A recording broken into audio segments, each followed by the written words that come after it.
En este video, veremos a cada persona ejecutada en los Estados Unidos en el mes de abril. Repasaremos los crímenes que los llevaron al corredor de la muerte, las últimas palabras que pronunciaron y las últimas comidas que pidieron antes de ser ejecutados. Pero antes de comenzar, cuéntanos en los comentarios desde dónde estás viendo este video. El 8 de abril de 2025, Michael A. Tansey fue ejecutado por inyección letal en la prisión estatal de Florida, tras haber pasado 25 años en el corredor de la muerte. ¿Pero qué fue exactamente lo que hizo? Era el 25 de abril del año 2000, un martes por la tarde, cálido en Miami. Janet Acosta, una asistente administrativa de 49 años, había estacionado su camioneta color vino tinto en los tranquilos jardines japoneses durante su hora de almuerzo. No buscaba problemas, solo un lugar silencioso para relajarse y leer su libro antes de regresar al trabajo. Pero alguien la estaba observando. Michael Tansey, que tenía 27 años en ese momento, estaba varado en Miami, sin dinero y desesperado. Necesitaba volver a Cayo Hueso y también necesitaba efectivo, y estaba dispuesto a hacer lo que fuera necesario para conseguir ambas cosas. Mientras Janet estaba sentada en su camioneta con la ventana baja, Michael se acercó y le pidió un cigarrillo. Parecía una petición inofensiva, pero él no tenía intención de alejarse. En el momento en que ella se giró para responder, él atacó. Un golpe fuerte en la cara la aturdió, y antes de que pudiera gritar o defenderse, él ya se había metido a la fuerza en la camioneta. Con una hoja de afeitar en una mano y la muñeca de Janet en la otra, Michael tomó el control del vehículo. Salió a toda velocidad del estacionamiento, sujetándola con fuerza para evitar que abriera la puerta o saltara. Lo que comenzó como una pausa para el almuerzo, ahora se había convertido en un viaje aterrador con un desconocido que no tenía nada que perder. Para cuando llegaron a Homestead, la situación había tomado un giro más oscuro. El plan de Michael había cambiado, y ahora, Janet Acosta ya no era solo una rehén. En una gasolinera, agarró una cuerda de la camioneta y la ató. Le metió una toalla en la boca para silenciar sus gritos. Luego se inclinó y le susurró una amenaza escalofriante. «Si pateas o haces un sonido, te voy a cortar de oreja a oreja». Con ella, amarrada y aterrorizada, le vació la cartera, $53 en efectivo, lo justo para comprar un paquete de cigarrillos y un refresco. Pero ahora había decidido que el dinero no era suficiente. En el estacionamiento, Michael obligó a Janet a practicarle sexo oral, mientras sostenía la hoja en su cuello.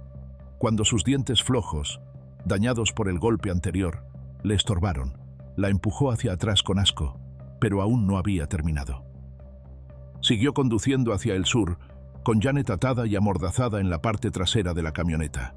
A las 5:15 llegaron a Tavernier, en lo profundo de los Cayos de Florida. Michael necesitaba más dinero. Sujetándola con la navaja nuevamente, exigió su clave del cajero automático. Aterrada, se la dio. Sacó dinero, luego se detuvo en una ferretería, no para reparar nada, sino para comprar cinta adhesiva y más hojas de afeitar. Lo que venía a continuación estaba claro, no planeaba dejarla con vida.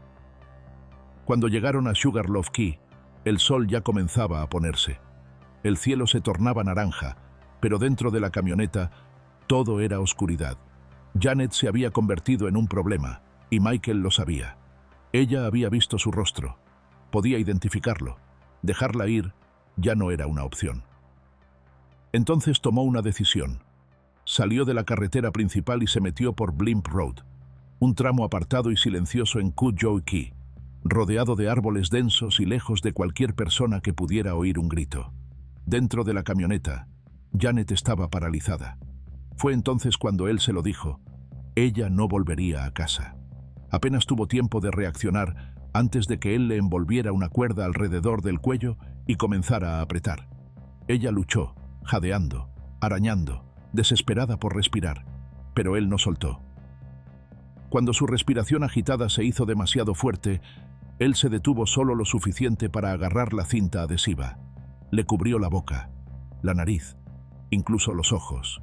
Luego, con el silencio dominando el interior del vehículo, volvió a tirar de la cuerda con fuerza. Su cuerpo temblaba. Su pecho se alzó una vez, luego otra, y después, nada. Arrastró su cuerpo sin vida hacia una zona boscosa cercana, oculta bajo arbustos y sombras. La dejó allí, pensando que nadie la encontraría. Luego volvió a la camioneta y condujo directo a Cayo Hueso, como si nada hubiera pasado. Usó su dinero para comprar comida, marihuana y recuerdos. Rió con amigos, caminó por las calles y actuó como si no acabara de arrebatar una vida. Planeaba sacar más dinero del cajero, conseguir un hotel y seguir adelante. Pero lo que no sabía era que la policía ya estaba cerrando el cerco. Cuando Janet no se presentó al trabajo, sus compañeros supieron de inmediato que algo andaba mal. Reportaron su desaparición y la policía no perdió tiempo. Los investigadores comenzaron a rastrear los retiros del cajero y pronto encontraron su camioneta estacionada y abandonada. Pero en vez de remolcarla, montaron vigilancia y esperaron. Y 2 días después, Michael cayó en la trampa. Los oficiales lo observaron mientras regresaba tranquilamente al vehículo, sin saber que lo estaban vigilando. Cuando lo detuvieron, encontraron recibos del cajero automático en su bolsillo, los mismos asociados con la tarjeta robada de Janet. ¿Y Michael? Ni siquiera intentó negarlo. No corrió, no preguntó por qué. Solo suspiró y dijo: «Sé de qué se trata». Sentado en la parte trasera del coche patrulla, empezó a hablar. No una confesión vaga, admitió todo: el secuestro, el robo, la agresión y el asesinato. Y no fueron solo unas palabras. Repitió su confesión varias veces, tanto en audio como en video, detallando cada aspecto horrible. Luego, sin dudarlo, llevó a los agentes hasta el cuerpo de Janet, todavía oculto donde lo había dejado. Junto a ella estaban la cinta, la cuerda y cada evidencia que intentó esconder. No quedaban mentiras por contar, ni excusas, ni salida. Después de su arresto, Michael Tansey fue acusado de asesinato en primer grado, robo de vehículo, secuestro y robo a mano armada. Al principio, se declaró inocente, pero cuando se acercaba el juicio, cambió de idea. Se presentó ante la corte y lo admitió todo. Se declaró culpable de todos los cargos. Sus abogados defensores hicieron lo que pudieron para salvarlo de la pena de muerte. Hablaron de su pasado problemático, sus problemas de salud mental, su infancia difícil. Pero nada de eso importó. El jurado vio el crimen tal como fue, frío, calculado e imperdonable. El 19 de febrero de 2003, regresaron con una recomendación unánime: pena de muerte. El juez estuvo de acuerdo, citando el peso abrumador de los factores agravantes, la crueldad, la violencia, lo absurdo del acto.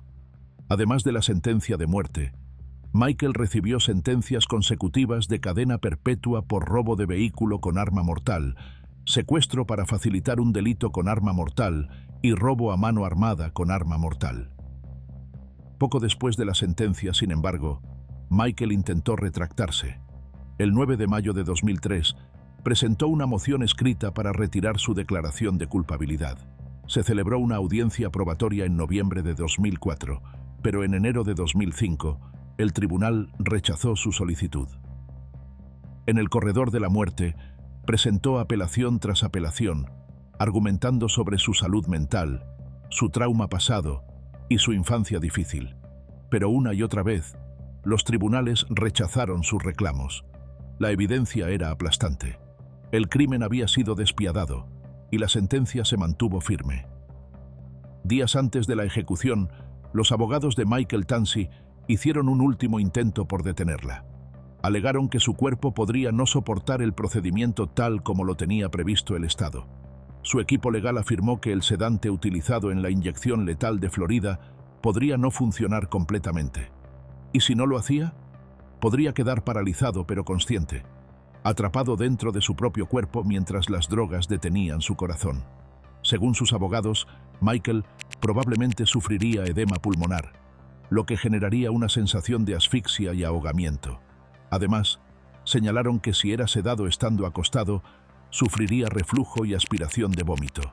Argumentaron que esto constituiría una violación de la octava enmienda, que protege contra castigos crueles e inusuales. Pero al final, el tribunal no se dejó convencer y la ejecución siguió adelante. El 8 de abril de 2025, Michael Tansey fue amarrado a una camilla dentro de la prisión estatal de Florida. Según los funcionarios penitenciarios, se despertó a las 4:45 a.m. y recibió una única visita, la de su consejero espiritual. Para su última comida, Michael pidió una chuleta de cerdo, tocino, maíz, helado y una barra de dulce. Cuando le preguntaron si tenía alguna última palabra, Michael habló con una voz apenas audible. Dijo: «Quiero pedir perdón a la familia», y luego recitó un versículo de la Biblia antes de que comenzaran a fluir las drogas. Una vez que se inició el protocolo de 3 fármacos, su pecho subió y bajó durante unos 3 minutos, y luego se detuvo.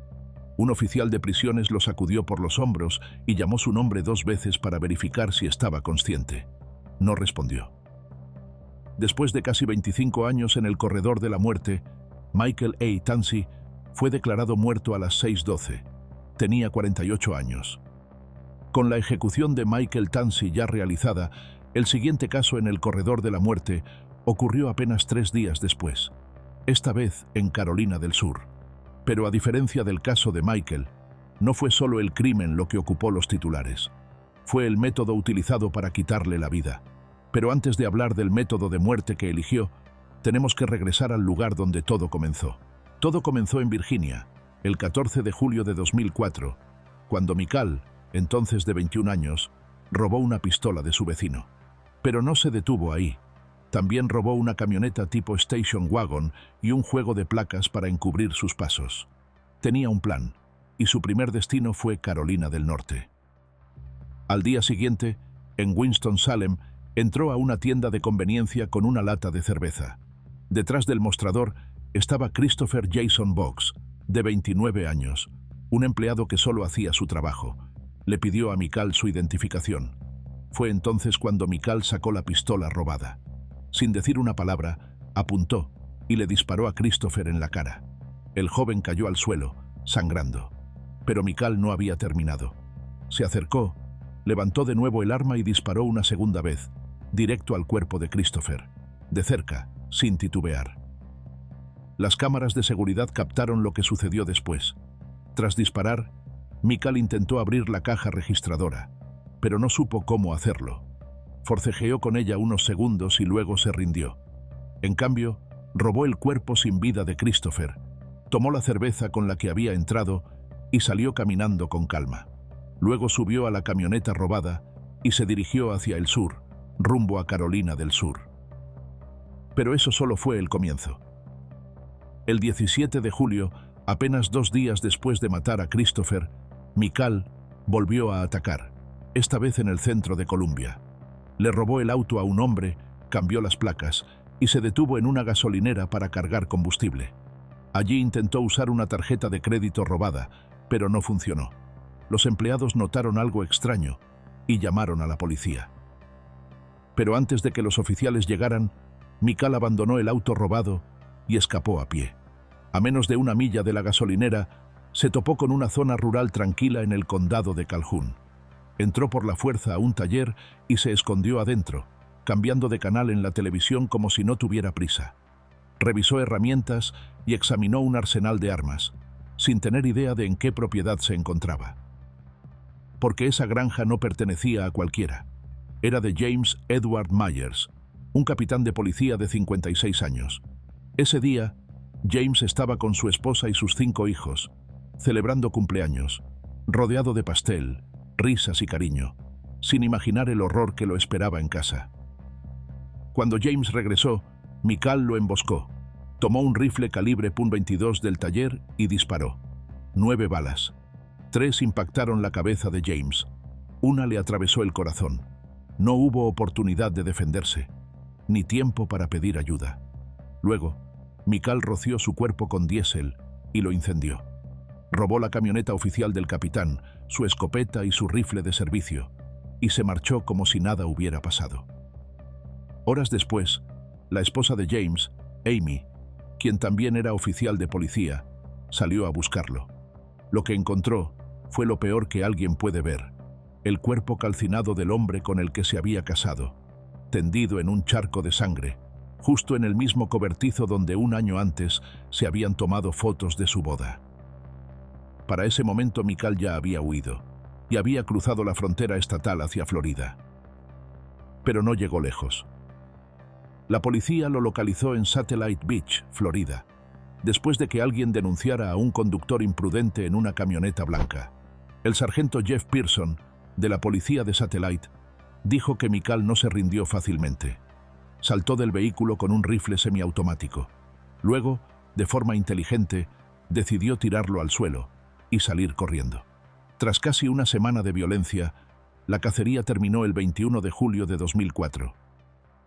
Michael fue extraditado de regreso a Carolina del Sur y acusado de robo, hurto mayor y del asesinato de James Myers. Pero lo que siguió fue una batalla legal que se alargó por años. Los fiscales exigieron la pena de muerte, señalando el extenso historial criminal de Michael, su falta de remordimiento y la brutalidad de sus actos. También revelaron algo escalofriante. 6 años antes, durante un enfrentamiento con la policía, Michael había jurado que un día mataría a un agente. Ahora, afirmaban, había cumplido esa amenaza. Los abogados de Michael argumentaron a favor de cadena perpetua. Dijeron que había tenido una infancia traumática, abandonado por su madre, descuidado por su padre, pasando de un hogar a otro. Dijeron que había sido internado por conductas suicidas cuando era niño, que creció enojado, roto y sin atención, y que pasó la mayor parte de su niñez en centros juveniles. Pero el jurado no se conmovió. Días después, Michael se declaró culpable. El 8 de diciembre de 2006, el juez lo sentenció a muerte. Michael tenía apenas 23 años en ese momento. Más adelante, también fue acusado en Carolina del Norte por el asesinato de Christopher Box, por el cual recibió cadena perpetua sin posibilidad de libertad condicional. Luego vinieron las apelaciones. Presentó una tras otra, alegando que sus abogados lo habían fallado, que existían nuevas pruebas, o que la pena de muerte constituía un castigo cruel e inusual, pero todas fueron rechazadas. Y si crees que la historia termina ahí, no es así, porque en 2009, mientras estaba en el corredor de la muerte, Michael se involucró en otro acto violento, esta vez junto a otro condenado, Quincy Allen. Juntos idearon un plan para matar a un oficial penitenciario. Atrajeron al guardia con una petición simple: ¿podemos ir a la cancha de baloncesto? Pero una vez fuera, lo emboscaron, apuñalándolo repetidamente. El oficial sobrevivió, pero las cicatrices no desaparecieron. El ataque le costó su empleo, su sentido de seguridad y su paz mental. En cuanto a Michael, perdió todos sus privilegios dentro de la prisión, pero su sentencia de muerte permaneció intacta. Permaneció justo donde estaba, en el corredor de la muerte. Luego, durante más de una década, todo se detuvo. Carolina del Sur no podía obtener las drogas necesarias para la inyección letal. Las ejecuciones cesaron. El Estado respondió cambiando sus leyes, reinstaurando la silla eléctrica e introduciendo una tercera opción: el pelotón de fusilamiento. Para 2023, los tribunales ya habían despejado el camino. Las apelaciones de Michael habían terminado y su nombre estaba en la lista. El 14 de marzo de 2025 se firmó su orden de ejecución. Tenía hasta el 28 de marzo para elegir entre 3 opciones: inyección letal, electrocución o pelotón de fusilamiento. Si no elegía, el Estado lo haría por él. Finalmente, eligió el pelotón de fusilamiento, igual que Brad Keith Sigmund el 7 de marzo de 2025. Según sus abogados, la idea de arder en la silla eléctrica o de asfixiarse lentamente en una camilla atormentaba a Michael. Así que cuando llegó el momento, eligió lo que creía era la salida más rápida, el menor de 3 males, dijeron. El 11 de abril de 2025, Michael eligió una última cena compuesta por filete ribeye término medio, risotto de champiñones, brócoli, hojas de nabo, cheesecake y té dulce. Después, Michael fue colocado en una silla con un blanco fijado en el pecho y una capucha negra cubriendo su cabeza, a las 6:01 p.m. Durante una ejecución por pelotón de fusilamiento, el recluso es sujetado a una silla metálica en una sala que también contiene la silla eléctrica del Estado, que permanece instalada. Se le coloca una capucha en la cabeza y se marca un blanco sobre el corazón. 3 oficiales correccionales voluntarios se sitúan detrás de una pared, a 15 pies de distancia, con rifles cargados. La pared tiene una pequeña abertura, invisible para los testigos. Después de que el director de la prisión lee la orden de ejecución, los oficiales disparan. Un médico examina al recluso y, una vez confirmada la muerte, se corre la cortina y los testigos se retiran. Los testigos, incluyendo familiares, medios y abogados, pueden ver el perfil derecho del recluso a través de un cristal a prueba de balas. Mikal no dio una declaración final, no habló y nunca miró a los testigos, incluso a su propio abogado, que estaban sentados a solo unos pasos de distancia. El protocolo del Estado indicaba que 3 funcionarios dispararan simultáneamente, apuntando a un blanco en el pecho de Mahdi. Lo que siguió fue descrito por quienes estaban en la sala como impactante y profundamente perturbador. Mahdi lanzó un grito agudo que rompió el silencio.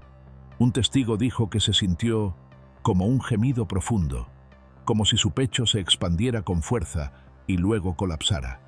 Sus brazos se tensaron y volvió a gemir, 2 veces, unos 45 segundos después de los disparos. Los testigos informaron que continuó respirando durante otros 80 segundos, haciendo lo que parecía ser una última inhalación antes de quedar inmóvil. Un médico de la prisión se acercó y lo declaró muerto a las 6:05 p.m., menos de 4 minutos después de haber sido baleado.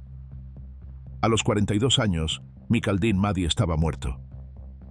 Para el momento de su muerte, Mikal había pasado el 68% de su vida en prisión, ya sea en centros juveniles o en cárceles para adultos.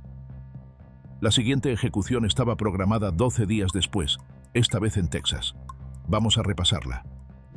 El 23 de abril de 2025, tras pasar más de 20 años en el corredor de la muerte, Moisés Sandoval Mendoza fue ejecutado por inyección letal en Texas. Pero antes de hablar de sus momentos finales, volvamos al principio de todo. Para la mayoría, la historia comienza el 18 de marzo de 2004, cuando una mañana tranquila en Farmersville, Texas, se convirtió en pesadilla. Una joven madre no respondía a la puerta. Su casa parecía saqueada, como si alguien hubiera estado desesperado por encontrar algo o a alguien. Y en el dormitorio, su bebé de 5 meses fue encontrado llorando, solo, sobre una cama que había sido volteada por completo. La mujer se llamaba Rachel Toleson, tenía solo 20 años y había desaparecido. Pero para entender lo que realmente pasó, hay que retroceder más, volver a la noche anterior, el 17 de marzo. Ese día, Rachel había visitado la casa de su madre y luego volvió a la suya con su bebé, alrededor de las 10 de la noche. Fue una noche normal, pero en algún momento entre ese momento y el amanecer, todo cambió. A la mañana siguiente, su madre pasó a verla, como solía hacerlo, pero esta vez, la puerta trasera estaba abierta de par en par y la casa era un caos. La cama había sido desplazada de su lugar, el cabecero desprendido como si alguien hubiera caído sobre él, y una mesa de noche había sido empujada lejos de la pared. Pero lo extraño era que el bolso de Rachel seguía ahí, y su coche no había sido tocado. En el suelo de la cocina, sus papeles de divorcio estaban boca abajo, manchados con una gran huella de bota embarrada. Y el pequeño Avery, de solo 5 meses, yacía solo sobre el colchón. Pero Rachel no estaba por ningún lado. Cuando llegó la policía, supieron de inmediato que algo malo había ocurrido. No era alguien que simplemente empacó y se fue. En cuestión de horas, comenzó una búsqueda masiva. Docenas de vecinos, caminando, en cuatrimotos, incluso a caballo, registraron los campos y caminos de Farmersville. Buscaron sin descanso durante 5 días, pero no encontraron nada. Hasta que, a unos 16 kilómetros fuera del pueblo, un hombre que caminaba por el bosque vio algo en la tierra. Parecía el sitio de una fogata. Se acercó más y encontró los restos calcinados de una mujer joven. Más tarde, los investigadores confirmaron la verdad. Era Rachel. Su cuerpo había sido arrojado en medio de la nada, quemado y enterrado bajo un montón de troncos. Rápidamente quedó claro lo que el asesino había intentado hacer: borrar toda evidencia. No había huellas dactilares ni ADN, nada. Al principio, los detectives centraron su atención en Andrew, su esposo separado.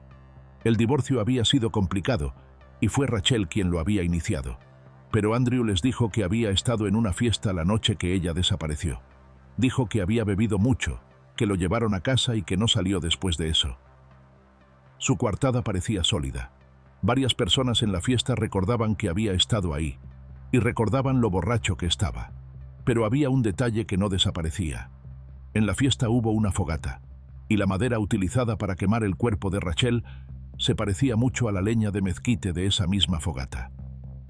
Se analizaron todos los troncos, 8 de la escena del crimen y 3 de la fiesta a la que asistió Rachel la noche de su muerte. Cada uno tenía la misma firma química extraña, la misma mezcla de metales, el mismo contenido inusual de titanio. Esto significaba que provenían de la misma zona, quizá incluso del mismo árbol. Fue un avance. Por primera vez en la ciencia forense, la madera quemada se convirtió en prueba sólida. En un principio, eso volvió a poner la atención sobre Andrew. Estuvo en la fiesta, tuvo acceso al fuego, pero cuando los detectives siguieron investigando, algunos testigos dieron un nuevo dato. Andrew no había llevado la leña. Otro hombre lo hizo.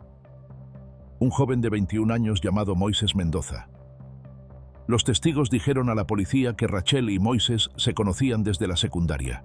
Tras su separación de Andrew, Moises había mostrado interés en Rachel y hablaron brevemente en la fogata, pero ella les dijo a sus amigas que no estaba interesada en él.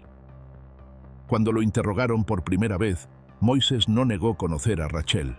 De hecho, admitió haberla recogido esa noche, alegando que ella se fue con él por voluntad propia. Pero eso implicaría que ella eligió abandonar a su hija recién nacida, sola, en una casa saqueada, algo que nadie creía.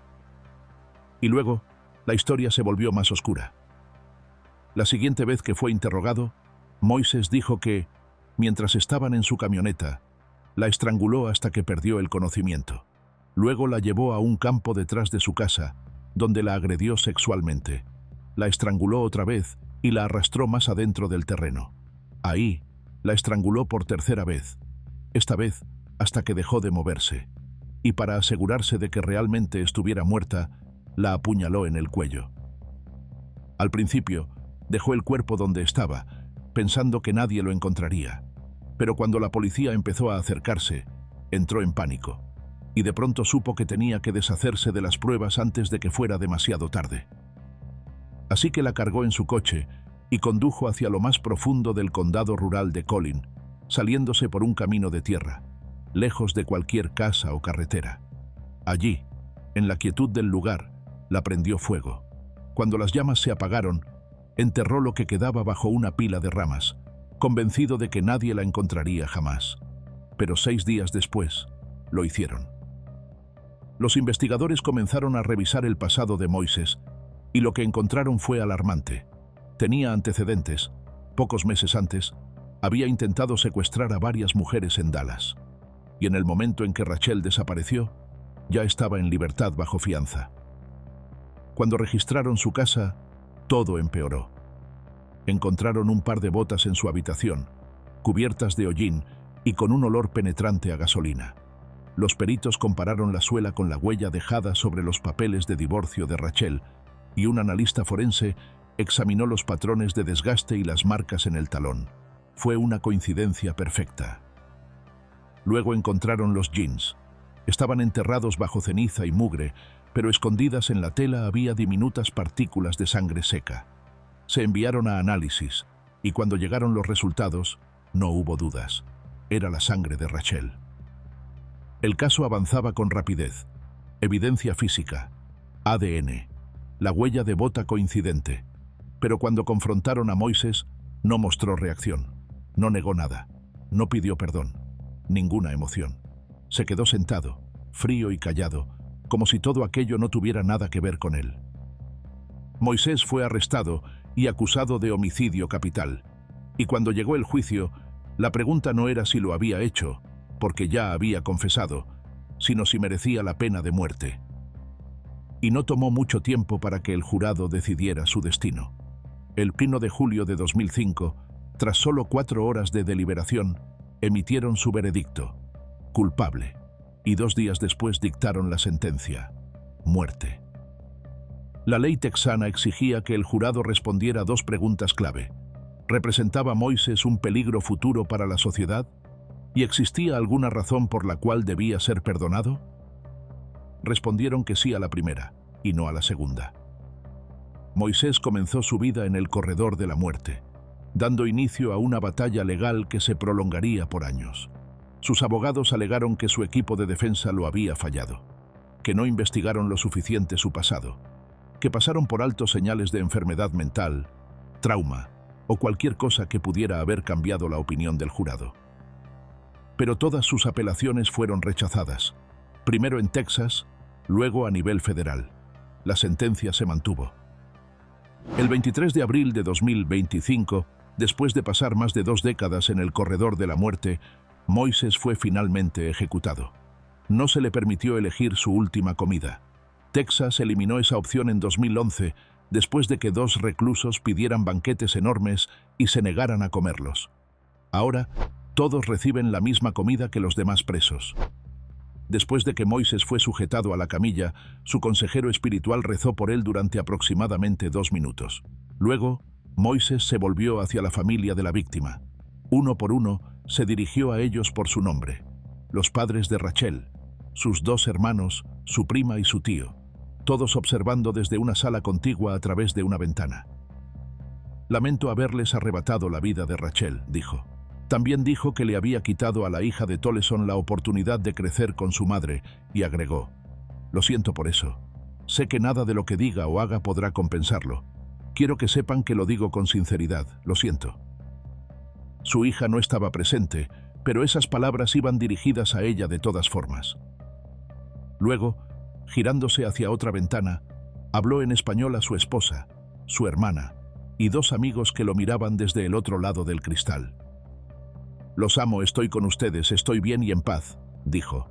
«Ustedes saben que estoy bien y que todo es amor». A las 6:21, los fármacos comenzaron a fluir. Moises soltó 2 jadeos fuertes y luego empezó a roncar. Tras unas 10 respiraciones ruidosas, su cuerpo quedó inmóvil. Fue declarado muerto a las 6:40. A los 41 años, Moises Sandoval Mendoza estaba muerto. Y eso nos lleva a la última ejecución programada para abril de 2025, tan solo un día después. El 24 de abril de 2025, James Osgood fue ejecutado por inyección letal tras pasar más de 1 década en el corredor de la muerte. Pero para entender cómo James terminó en el corredor de la muerte, hay que retroceder, volver a octubre de 2010, cuando todo comenzó. Era la mañana del 13 de octubre de 2010. Cuando Tracy Brown no se presentó a trabajar. Eso no era propio de ella, ni remotamente. Su jefe llamó, envió mensajes y esperó, pero no hubo respuesta. Fue ese silencio el que lo llevó a pedir un chequeo de bienestar, y cuando el arrendador de Tracy abrió la puerta de su casa rodante, encontró algo que nadie quiere ver jamás. El oficial David Moses, del departamento del sheriff del condado de Chilton, fue uno de los primeros en llegar a la escena. Entró al dormitorio y se quedó congelado. El cuerpo de Tracy yacía en el suelo, desnudo, justo al lado de su cama. Tenía heridas punzocortantes en la espalda, y la garganta había sido cortada tan profundamente que no se necesitaba un forense para saberlo. Esto no fue un accidente. Esto fue un asesinato. El teniente Shane Lockhart asumió rápidamente como investigador principal, y no tardó en darse cuenta. Esto no era algo que una sola persona pudiera haber hecho. La escena del crimen era demasiado violenta, demasiado caótica. Quienquiera que fuera el responsable, no actuó solo. Al investigar las últimas horas de Tracy, comenzó a formarse un patrón. Shane descubrió que el día anterior a su muerte, Tracy había pasado tiempo con 2 personas, su prima Tonya Van Dyke y su novio James Osgood. Shane interrogó a James. Al principio, la historia sonaba normal. James dijo que él y Tonya habían estado haciendo diligencias con Tracy, cobrando un cheque, pagando cuentas, incluso viendo un coche que ella consideraba comprar. Varios testigos confirmaron eso, y todo parecía en orden. Pero luego, Shane le preguntó a James si alguna vez había ocurrido algo sexual entre él y Tracy. James dudó. Al principio lo negó, pero luego cambió su versión. Admitió que los tres, James, Tonya y Tracy, tuvieron relaciones sexuales ese día. Dijo que comenzó con sexo oral y luego fue más allá. James contó al detective que él y Tonya acordaron mentir sobre lo ocurrido porque Tonya y Tracy eran primas. Tonya sentía vergüenza, pero la vergüenza no era lo único que James estaba ocultando. Había más, y era mucho, mucho más oscuro. Se había encontrado un arma en la casa, y cuando se le preguntó, James admitió que ellos la habían llevado. Afirmó que era para protección. Tracy estaba preocupada por un vecino que la molestaba, pero Shane notó algo más: un corte fresco en el dedo meñique de James. Ese tipo de herida, dijo Shane, es común en apuñalamientos. Una vez que el cuchillo se llena de sangre, es fácil perder el control. James lo negó todo, pero el oficial no le creyó. Lo arrestó y obtuvo órdenes de registro para su casa y su vehículo. Un mes después, James, ya encerrado en la cárcel del condado de Chilton, preguntó al personal por su coche y su teléfono. Cuando Shane se enteró, decidió visitarlo, esta vez con el capitán Eric Smitherman. Pero lo que James no sabía era que una mujer llamada Tiffany Matthews, quien compartía celda con Tonya, había dado a los detectives una declaración por escrito. En ella, Tiffany decía que Tonya le había confesado el crimen. Dio detalles gráficos, detalles que solo alguien involucrado podía conocer. Y Shane llevó esa declaración a la cárcel. Cambió los pronombres para que pareciera que Tonya misma la había escrito. Luego se la leyó a James. James escuchó. Luego le pidió que la leyera otra vez. Tras una larga pausa, James bajó la cabeza, luego miró hacia arriba. «Vas a querer agarrar un bolígrafo y papel», dijo. Y entonces vino la confesión. Dijo que todo comenzó con una fantasía, una que compartía con Tonya. Ambos veían programas de crímenes. James recordaba un episodio de CSI sobre dos hermanos que torturaban a una víctima. Eso se le quedó grabado. Había tenido pensamientos como ese desde que podía recordar. Y eventualmente, él y Tonya comenzaron a hablar de hacerlo realidad. Querían encontrar a alguien, tal vez un abusador de niños, o tal vez alguien al azar en una tienda. Pero en lugar de eso, eligieron a alguien que ya conocían, Tracy. James contó que el plan comenzó cuando los tres regresaron a casa de Tracy después de hacer diligencias. Todo comenzó cuando Tonya le dio una bofetada a Tracy en el pasillo. Esa fue la señal. James la agarró por detrás y la puso en una llave de estrangulamiento. Una vez débil, la arrastraron al dormitorio. Lo que sucedió después es difícil de repetir. James obligó a Tracy a practicarle sexo oral mientras Tonya le apuntaba con el arma. Luego, él le dijo a Tonya que disparara si Tracy se resistía. En un momento, Tracy pidió ir al baño. James la siguió. Y cuando regresaron, Tonya ordenó a su prima que le practicara sexo oral, pero esta vez, a ella. Después empeoró. James confesó haber tenido relaciones sexuales con Tracy mientras Tonya observaba. Tracy intentó escapar, pero James la atrapó del cabello y la arrastró de nuevo adentro. Dijo que fue entonces cuando decidieron que era hora. Sacó un cuchillo escondido en su calcetín y le cortó el cuello, apuntando a la yugular. Pero no funcionó. Tracy seguía viva y luchando. James se asustó y entró en pánico. La apuñaló en la espalda y luego siguió cortándole la garganta. Contó a los detectives que le pidió perdón mientras ella se desangraba. La torturaron durante casi una hora antes de que finalmente muriera. «No es nada contra ti», dijo. «Solo deja de luchar, suéltate». Cuando todo terminó, James se duchó en el baño de Tracy antes de regresar a casa, donde él y Tonya tuvieron relaciones otra vez. James fue acusado de 2 cargos de asesinato capital, uno por cometer el crimen durante una violación y otro por asesinarla durante un acto de sodomía. El jurado no dudó. El 13 de junio de 2014 lo declararon culpable y votaron unánimemente por la pena de muerte. Más tarde, Un tribunal de apelaciones determinó que hubo un problema con las instrucciones al jurado durante la sentencia y se programó una nueva audiencia. Pero esta vez, James hizo una solicitud que nadie esperaba. Pidió volver al corredor de la muerte. Cuando el juez preguntó por qué, James dijo que creía en ojo por ojo, que merecía morir. En 2018 se le concedió esa petición, y la familia de Tracy apoyó la decisión. Tras pasar más de una década en el corredor de la muerte, el tiempo de James Osgood se agotó oficialmente el 6 de marzo de 2025, cuando la Corte Suprema de Alabama firmó su orden final de ejecución. No hubo más apelaciones, ni más retrasos. Su fecha de ejecución quedó fijada. El jueves 24 de abril de 2025 llegó su último día. En los días previos a su ejecución, James se reunió con más de 20 personas. El miércoles, recibió a una docena de visitantes y habló con 7 más por teléfono. Al día siguiente, horas antes de su muerte, se reunió con 11 personas, incluyendo a su hija, su hermana, otros familiares, amigos y su abogado. Desayunó y comió algunos bocadillos, pero rechazó el almuerzo. Para su última comida, pidió pizza. A las 6:09 se abrió la cortina de la sala de observación de la ejecución. James ya estaba atado a la camilla. A las 6:11 pronunció sus últimas palabras. Durante más de 10 años, había evitado decir su nombre, por culpa, por vergüenza. Sentía que no tenía derecho a hacerlo, pero ahora sentía que era una falta de respeto no nombrarla. En sus últimos momentos, la dijo en voz alta por primera vez en todos esos años. «No he dicho su nombre desde aquel día porque sentía que no tenía el derecho», confesó James. «Tracy, lo siento». Luego se volvió hacia quienes lo observaban, sus seres queridos, y les hizo gestos silenciosos. A las 6:12 se incorporó y formó con las manos las señas. 1, 4, 3, un código para «te amo».